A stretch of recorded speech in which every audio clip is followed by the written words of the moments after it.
All right, everyone, buckle up because today we're diving deep into something we all love to hate, traffic. And where better to explore this than beautiful Pacific Beach, right? You took the words right out of my mouth. But we're not just here for the usual complaints about parking or those narrow streets. We're going way deeper thanks to this awesome report called 2024 PB Counts from our friends at beautifulPB. This report is fascinating because it's not just some abstract traffic study. It's like they hit pause on PB right in the thick of it. Right at the peak of those summer vibes. We're talking Saturday afternoons in August at like 12 different spots all across PB. So we're really getting a feel for how people move through the neighborhood when it's at its busiest. Those beach days everyone dreams of. Exactly. And the locations they picked are super interesting too. We're talking those iconic spots on Garnet Avenue, Yeah. the quieter residential streets, even those spots near the boardwalk where everyone's fighting for parking. Okay, so we've got the when and the where, but let's get to the good stuff. The what. What did you find most interesting in the overall traffic numbers? Well, I have to admit, going into this, I had some assumptions. Yeah. Like typical Southern California cars everywhere. Oh, yeah, for sure. It's practically a cliche at this point. Right. But it turns out it's not that simple.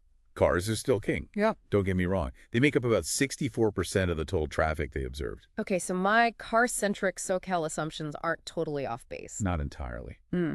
But here's the catch. That 64% figure, it's super misleading if we don't dig a little deeper. Yeah. Because the breakdown changes like crazy depending on which part of PB you're looking at. So it really matters where you zoom in. It's Yeah, not right. just about cars versus everything else. Exactly. And that's what makes this so fascinating. PB isn't just some homogeneous blob of traffic. It's a network with different areas having totally different vibes.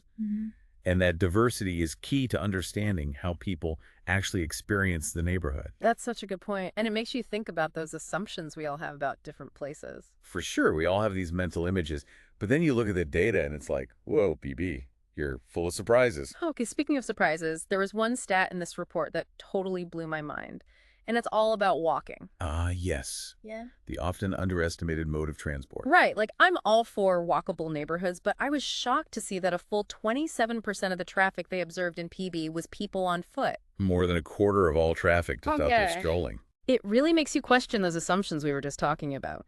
You picture PB and you think, beach cruisers, surfboards strapped to jeeps, not exactly a pedestrian paradise. Right, but the reality is way more nuanced than that. Yeah. And I think that's something our listeners should keep in mind as we dive into the specifics here. I'm with you 100%. It's all about those nuances. All right, so we've got those big picture numbers swirling around, but I'm ready to get granular. You know what I mean? Let's ditch the traffic helicopter and actually hit the pavement. I'm with you. Yeah. And luckily, this beautiful PB report is our roadmap.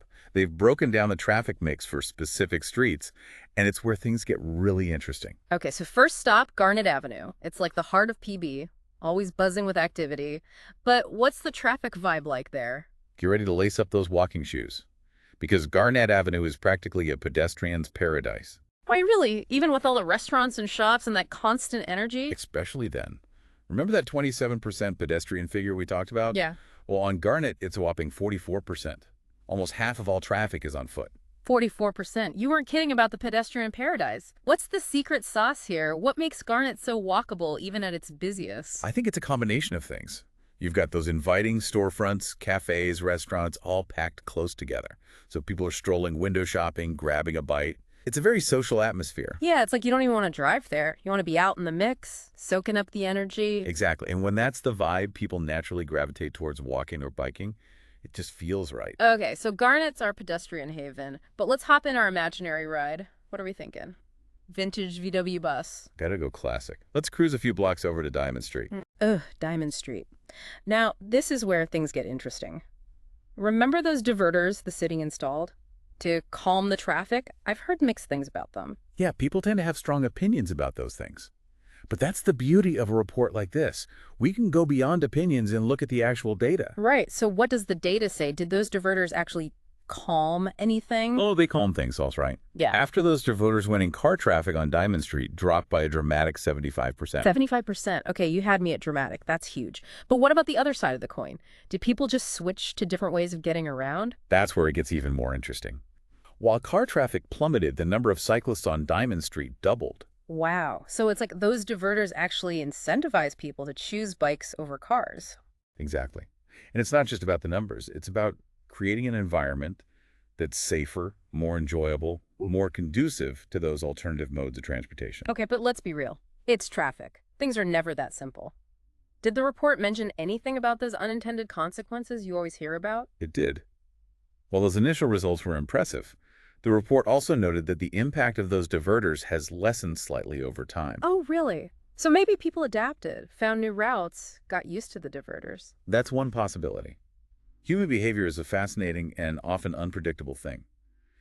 The report actually dug into traffic patterns on nearby streets to see if there were any noticeable shifts, like maybe everyone just started detouring onto Missouri Street. Was there a mass exodus to Missouri? Well, there was a small increase in cars on Missouri, but not enough to be statistically significant. So it remains a bit of a mystery.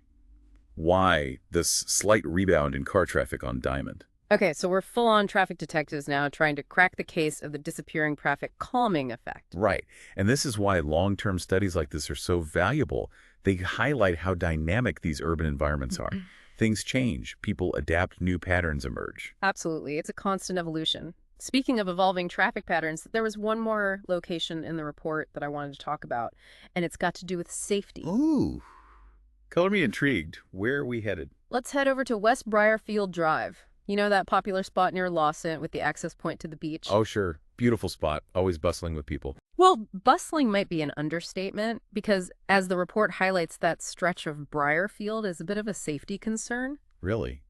I've never thought of it as particularly dangerous. Well, it's not dangerous in the sense of like high-speed chases or anything, but there's a design element, or rather the lack of a design element, that's creating a potentially risky situation. Okay, I'm all ears. So picture this. You're coming from the residential neighborhood around Cass Street. You've got your beach towel, your sunscreen ready for some fun in the sun. Sounds idyllic. What could go wrong? Well, to get to that beautiful bay, you have to cross over Pacific Beach Drive. And here's the kicker, there's no crosswalk there. Wait, seriously, no crosswalk at a busy spot like that? Nope. The report calls it a desire line. Basically, a path that people naturally gravitate towards even if it's not officially designated. Ah, so people are just winging it, hoping for the best. Pretty much. And remember those pedestrian and car counts we were talking about? Well, a report found that at that particular spot on Briarfield, you've got one pedestrian crossing every minute. Every minute. Wow. Okay, and how many cars are zipping by during that same minute? 13 cars every single minute. Oh, wow. Okay, that's not great. It's like a game of real-life Frogger with much higher stakes. Right. And it raises the question, who's responsible for fixing a situation like this? Is it the city's job to recognize these desire lines and install a crosswalk? Or are pedestrians supposed to just, I don't know, walk a quarter mile out of their way to use the nearest designated crossing? It's a tough one. It's like a shared responsibility. Drivers need to be extra cautious in areas where they know pedestrians are likely to be crossing. But it's also on the city to design streets that are safe and intuitive for everyone. For sure. It's all about finding that balance between individual responsibility and thoughtful urban planning. Exactly. And that brings us back to that core idea. Traffic isn't just about cars or bikes or even e-scooters. It's about people and how we coexist in these shared spaces. All right, we're back. We've been digging into the nitty-gritty of PB's traffic, but let's zoom out for a sec. How have things changed in PB over time? That's the cool thing about this report. They didn't just look at 1 year. They've got data going back a whole decade. Okay, so we're talking about the long game here. Yeah. Any big surprises when you looked at those long-term trends? You know what's fascinating? The overall breakdown of driving, walking, and biking has been surprisingly consistent over the past 10 years. Really? Even with all the hype around e-scooters a few years back. I remember those things were everywhere for a hot minute. Ah, yes, the e-scooter phenomenon. The report actually shows a pretty dramatic spike in e-scooter use in 2018 and 2019. For a while there, they made up about 5% of the total traffic. That's a decent chunk, but then I'm guessing the e-scooter bubble kind of burst. It did. By 2020, e-scooter use was already on the decline. And these days, they only account for about 1% of the traffic in PB. Wow, from 5% to 1%, that's a serious drop-off. So what's the lesson here? Are our transportation habits just more deeply ingrained than we think? Well, I think it tells us a few things. Short-term changes, like those diverters we talked about, can definitely make a difference. But real lasting shifts in behavior, those are a bit trickier. It's kind of like trying to break a bad habit, right? Yeah. You can make a conscious effort to change for a little while, but it takes real commitment to make it stick. Exactly. And it's not just about infrastructure either. It's about understanding the psychology behind those choices. What would it take to get you, our listener, to ditch the car and choose a different way of getting around? Honestly, maybe an e-scooter with off-road tires and a built-in margarita holder? I knew there was an adventure in you. But you see, that's my point. Changing behavior often means understanding individual needs and motivations. So it's not one size fits all. Definitely not. And that brings up another really interesting point. This report does a great job of counting traffic. But it got me thinking, how do you measure the quality of those That's journeys? a whole other can of worms. Totally. Like, how do you quantify something like that? What would a quality of life metric for PB's streets even look like? Now that is a question worth pondering. And you know what? I think it's the perfect note to wrap up on. I agree. It's been quite a journey, hasn't it? It really has. We've explored those big picture traffic numbers, gotten up close and personal with specific streets, and even pondered the very nature of traffic itself. But most importantly, we've given you, our awesome listeners, a lot to think about. Because at the end of the day, it's about more than just getting from point A to point B. It's about creating a community where those journeys are safe, enjoyable, and maybe even a little bit fun. So until next time, keep those wheels turning, and we'll see you out there on the streets of beautiful PB.